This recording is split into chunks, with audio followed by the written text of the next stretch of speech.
I now want to shift focus and get to Parambir Singh, the top cop of Maharashtra. He's currently the Commandant General of the Home Guard. Till last week, he was the Commissioner of Mumbai Police, one of the senior most serving police officers in Maharashtra. He's approached the Supreme Court. He's demanded an investigation by the Central Bureau of Investigation into that 100 crore rupees a month extortion demand allegedly made by the Maharashtra Home Minister Anil Deshmukh, a charge that the Home Minister of Maharashtra has denied. There's another fresh charge that's been leveled. The fresh charge is that the State Intelligence Unit had conducted a phone interception.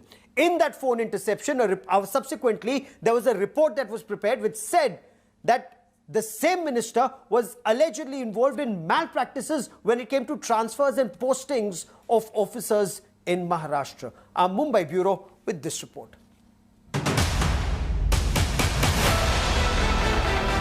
Former Mumbai Police Commissioner Parambir Singh's bombshell letter has landed at the Supreme Court's door. Even as the Uddhav Thackeray government stands firmly with State Home Minister Anil Deshmukh, the shunted top cop has fired a second salvo. Parambir Singh has filed a petition in the top court seeking a CBI probe into his charges against Anil Deshmukh. The top cop has also sought CCTV footage from the Home Minister's residence in Mumbai. NCP chief Sharad Pawar has hit out at Parambir Singh, calling him a liar. So while he was waiting up to second week of March for the whole month, this is an important issue. It was his duty, at least he should say something in writing, but that is not done. He has disclosed all these things when he was about to transfer and he transfers. Parambir Singh, in his letter to Chief Minister Uddhav last week, claimed Sachin Vaze had met Anil Deshmukh at his residence in February, where he was allegedly asked to raise 100 crore rupees per month for the minister. The NCP has rejected the charge. मला Covid झाल्यामुळे मी नागपूरच्या Alexis हॉस्पिटलला 5 फेब्रुवारी ते 15 फेब्रुवारीच्या दरम्यान त्या हॉस्पिटलमध्ये admit होतो. 15 फरवरीला माझा त्या हॉस्पिटलमधून डिस्चार्ज झाला. From 5th February to 15th February, Mr. Deshmukh was admitted in the hospital because of the corona. BJP leaders have questioned these claims. They've tweeted a video of Deshmukh holding a press conference on February the 15th. The NCP chief evaded queries by India Today on the video. Meanwhile, the hospital has confirmed Deshmukh was admitted there for COVID treatment. 5 February 2021 रोजी आपले माननीय गृहमंत्री श्री अनिल देशमुख हे आपल्याकडे Covid इन्फेक्शनमुळे admit झाले होते. आमच्या team of डॉक्टर्सनी त्यांची पूर्णपणे काळजी घेतली आणि सगळी ट्रीटमेंट केली आणि त्यांच्या प्रकृतीत सुधार झाल्याप्रमाणे त्यांना 15 फेब्रुवारी 2021च्या दुपारी डिस्चार्ज दिला. The scandal has echoed in Parliament as well. अगर इस तरीके से देश में खंडनी वसूली का चक्कर शुरू हुआ तो पूरे देश में ये चीजों को फॉलो किया जाएगा. अगर सिर्फ मुंबई से 100 करोड़ वसूली अगर महीने की होगी तो पूरे महाराष्ट्र से प्रारंभ कीजिए. Parambir Singh has put the Mahavikas Aghadi government in a spot by moving the Supreme Court. The big question now is how long will the Shiv Sena and NCP stand by Deshmukh and whether the Uddhav Thackeray government itself can survive the scandal. With camera person Vaibhav Kangutkar, Kamlesh Sutar in Mumbai for India Today.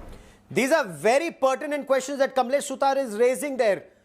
Can the Mahavikas Aghadi government continue to protect Anil Deshmukh and say that he will remain the Home Minister and that there are no charges against him? I quickly want to cut across to India Today's Vidya, who joins me live with the latest. Vidya, you've been speaking to your sources in the Shiv Sena, in the Congress, in the NCP.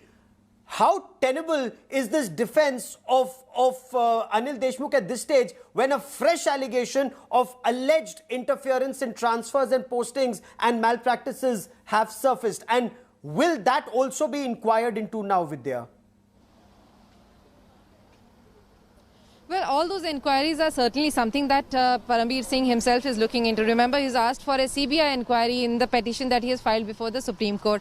But on the political front, yes, this NCP is still backing the Home Minister. The NCP refuses to buckle down and says that the BJP has no moral ground to really ask for the Home Minister's resignation, especially when it had never resigned. You remember in Gujarat there had been an IPS officer who had levelled allegations against the then Home Minister and the Chief Minister, but they never stepped down. So on that footing itself, the Home Minister here will not resign.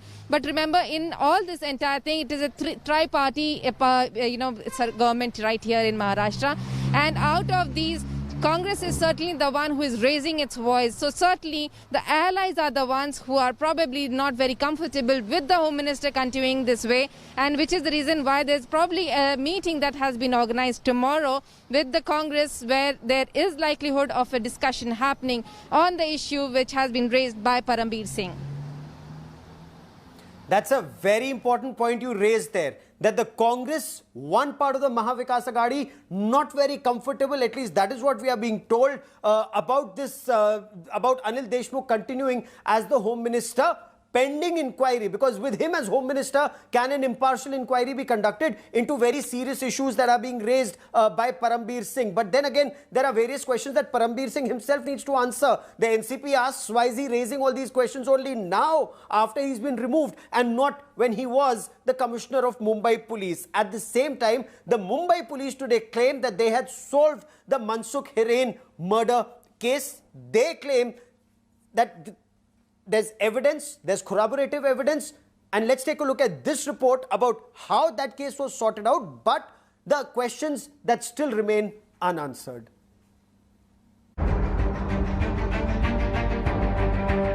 A case that involves nation's richest man. A probe that only seems to threaten an elected government. A series of allegations and counterattacks followed next.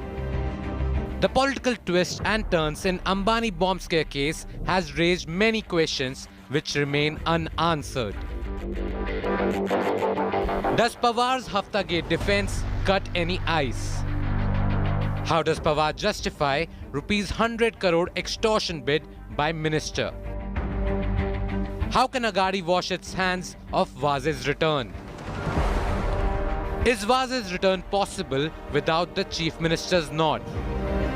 Didn't Waze have a deep Shiv Sena connection? Did Uddhav lobby with Fadnavis to bring Waze back? Is it power at all cost approach by Uddhav? Can it be dismissed as just a plot to unseat the Aghadi government? It is not just the Aghadi government that has questions to answer. Ex-top cop Parambir Singh's letter too has raised many unanswered questions.